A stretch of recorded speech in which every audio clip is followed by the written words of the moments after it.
विदेश की जमीन पर अक्सर इंसान अपनेपन को तरस जाता है। वहां की समृद्धि और मुस्कुराते चेहरे कभी कभी उस आत्मीयता से खाली लगते हैं जो अपने देश में सहज ही मिल जाती है।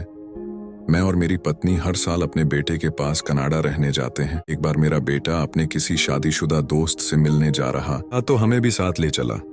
वहां पहुंचकर उसके दोस्त ने अपनी पत्नी और मां से हमारा परिचय कराया।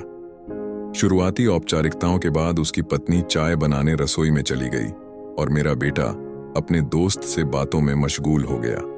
तभी उसकी मां ने हमें इशारे से अपने बेडरूम में बुला लिया। उसकी आंखों में हमसे बात करने की एक अजीब सी बेचैनी और उत्साह झलक रहा था। वो हमसे ऐसे घुलने लगी जैसे हमें बरसों से जानती हो। शायद परदेश में उसे लंबे अरसे बाद कोई अपनों जैसा सुनने वाला मिल गया था। बातों ही बातों में पता चला कि कुछ साल पहले ही उनके पति का देहांत हो गया था। मेरी पत्नी ने सहज ही पूछ लिया, यहाँ आपका मन लग जाता है क्या? बस इतना सुनना था कि उनके सब्र का बांध टूट गया। वो फूट फूट कर रोने लगी। आंसू ऐसे बरस रहे थे जैसे बरसों से दबा ज्वालामुखी अचानक फट पड़ा हो।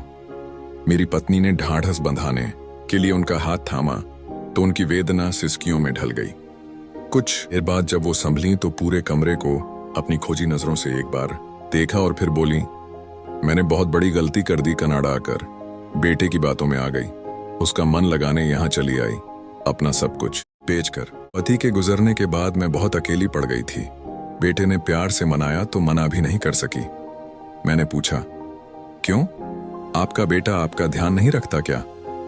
वो तुरंत बोली, नहीं, मेरा बेटा तो बिल्कुल राम जैसा है, कभी किसी बात की ना नहीं करता। मेरी पत्नी ने पूछा, तो फिर परेशानी कहाँ है? उन्होंने धीमी आवाज में कहा, बहू मुझसे बात नहीं करती, उसे मेरा बेटे से बात करना भी गंवारा नहीं। मुझे अपने बेटे से चोरी छिपे उसके पीछे से बात करनी पड़ती है। मैंने कहा, आप ये बात अपने बेटे को क्यों नहीं बताती? मेरी बात पूरी भी नहीं हुई थी कि उन्होंने घबराकर अपनी उंगली होठों पर रख दी, चारों ओर देखा और बोली, प्लीज ये सब मेरे बेटे को मत बताना, उसे बहुत दुख होगा और बहू उसका जीना दुश्वार कर देगी। उस पल मुझे एहसास हुआ, ये कहानी सिर्फ उनकी नहीं है, ये हर उस स्त्री की कहानी है जो औरों की खुशियों के लिए अपने सीने में दर्द दबाए फिरती है। उनका कोई अलग वजूद नहीं होता, वो हमेशा किसी की परछाई बनकर जीती है, पहले अपने माता पिता की, फिर पति की और अंत में बेटे की।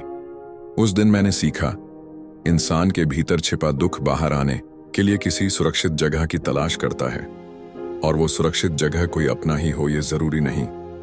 कभी कभी एक बिल्कुल अनजाना व्यक्ति भी बन सकता है, बस शर्त इतनी है, वो सुनने वाला हो।